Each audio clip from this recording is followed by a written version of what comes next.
मंत्री गिरीश महाजन घटनास्थल पर पहुंचे। उन्होंने मौके पर निरीक्षण कर राहत और बचाव कार्यों की समीक्षा की तथा अधिकारियों से घटना की विस्तृत जानकारी ली। मंत्री महाजन ने राहत कार्य में जुटी विभिन्न एजेंसियों के प्रयासों का जायजा लिया और बचाव अभियान में किसी प्रकार की लापरवाही न बरतने के निर्देश दिए। प्रशासन की ओर से प्रभावितों को हर संभव सहायता उपलब्ध कराने का आश्वासन भी दिया गया है। अतिशय दुर्दैवी घटना आज या ठिकाणी घडलेली आहे। अतिवृष्टीमुळे गेल्या जवळपास 30-35 तासामध्ये जो 600 मिलीमीटर पाऊस बराची माहिती मिळाली त्या ठिकाणी झालेला आहे आणि त्यामुळे कधी अपेक्षाही केली नसेल आपण म्हणजे विचारही मनात आला नसेल अशा पद्धतीने या कचरा डेपोमध्ये सगळं पाणी शिरलं आणि त्यामुळे तो सगळा कचरा वाहून आला आणि एवढी मोठी इमारत म्हणजे पत्त्यासारखी त्या ठिकाणी खाली पडलेली आहे आणि त्यामध्ये आकडे थोडेफार 1-2 जणांचा फरक पडेल पण 18 आणि 5 23 जण या ठिकाणी होते सुरुवातीला।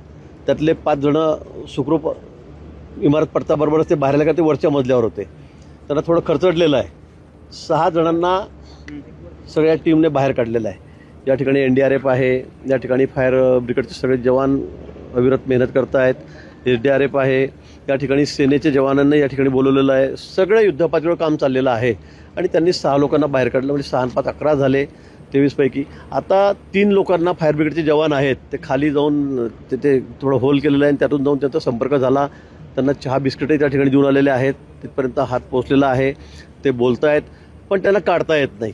काढता येत नाही यासाठी की त्या ठिकाणी जो मलबा पडलेला आहे तो त्यांच्या पायावर आहे, तो बीम आहे तिथला या बांधकामाचा बिल्डिंगचा इमारतीचा तो त्याच्या पायावर त्या ठिकाणी आहे। त्यामुळे त्यांनी सांगितलं की आमचा पाय हलत नाही आहे, पायाला खूप दुखतं आहे आणि म्हणून ते काढता येत नाही त्या ठिकाणून आणि म्हणून आता सगळा हा मलबा साफ करण्याचं काम त्या ठिकाणी चाललेलं आहे। म्हणजे अजून जवळपास 12 जणं म्हणजे त्यातले 3 जणं कॉन्टॅक्टमध्ये आहेत, अजून खालून 3 ते 4 जणं बोलत आहेत, आवाज त्यांचा येतो आहे पण आपण अजून तिथपर्यंत आपण पोचलो नाही म्हणजे आपल्याला ते दिसलेले नाही आहेत आणि म्हणून अशा पद्धतीने आता हे सगळं वॉर लेव्हलवर युद्धपातळीवर काम चाललेलं आहे। काही करून आता कारण शेवटी तिथेही लिमिटेशन आहे, सगळ्या मशीन एकदम 5-7 लागू शकत नाही, 2 मशीनने काम चाललं आहे, ते झालं की दुसऱ्या येतात, असं आळीपाळीने काम त्या ठिकाणी चाललेलं आहे। पण 24 तास आम्ही या ठिकाणी काम करतो आहोत। सगळे महापालिका असेल, त्यांचे अधिकारी आहेत, कमिशनर आहेत, तिथे CP साहेब आहेत, सगळेच जणं आमचे आमदार या ठिकाणी आहेत दोघी आणि सर्वच जणं महापौर या ठिकाणी आहेत, सगळे जणं या ठिकाणी थांबलेले आहेत। पण शेवटी जागा कमी आहे आणि सावकाश काम करावं लागणार आहे। एखाद्या वेळेला JCB पोकलँडचा धक्का वगैरे लागला कुठे आणि इमारत पुन्हा खाली आली तर आतमध्ये आपल्याला एक माणसाचा जीव हा महत्त्वाचा आहे।